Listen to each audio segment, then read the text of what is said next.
வகுப்பு ஆ பிரிவில் படிக்கிறேன். நான் சத்தியம் இன்டர்நேஷனல் பள்ளியில் படிக்கிறேன். நான் இன்று இந்திய ராணுவம் என்ற தலைப்பில் என் எண்ணங்களை பகிர விரும்புகிறேன். இந்தியா உலகிலேயே மிகப்பெரிய ஜனநாயக நாடாக இருந்தாலும் நமது நாட்டை பாதுகாக்க பல தியாகங்களை செய்யும் வீரர்கள் இருக்கின்றார்கள். அவர்கள்தான் இந்திய ராணுவ வீரர்கள். இந்திய ராணுவம் என்றால் என்ன? இந்திய ராணுவம் என்பது நமது நாட்டின் நில எல்லைகளை பாதுகாக்கும் முக்கியமான பாதுகாப்பு படையாகும். இது இந்தியன் ஆர்மி என்று அழைக்கப்படுகிறது.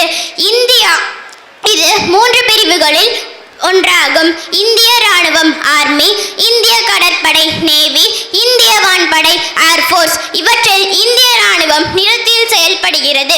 இப்போது வரலாற்று பின்னணியை பற்றி அறிவோம். இந்திய ராணுவம் 1895 உருவானது.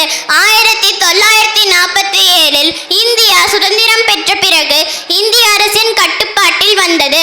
அடுத்ததாக ராணுவத்தின் பணி திடீர் தாக்குதலில் போராடுவது, பல எல்லைகளை பாதுகாப்பது, பேரழிவுகள், வெள்ளம், நிலநடுக்கம் போன்ற சமயங்களில் மக்கள் பாதிக்கப்படும் நேரத்தில் உதவுவது, பயங்கரவாதிகளிலிருந்து எதிராக செயல்படுவதாகும்.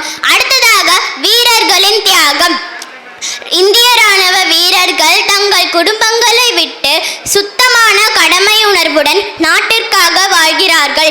அவர்கள் தங்கள் உயிரை செலுத்தும் போதும் நாட்டை முதலில் நினைக்கிறார்கள். கார்கில் போர், உரி தாக்குதல், புல்வாமா தாக்குதல் போன்ற நிகழ்வுகளில் நம் வீரர்கள்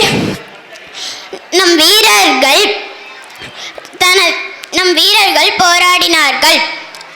அண்மையில் ஆபரேஷன் சிந்தூரில் நமது இந்திய ராணுவ வீரர்கள் தனது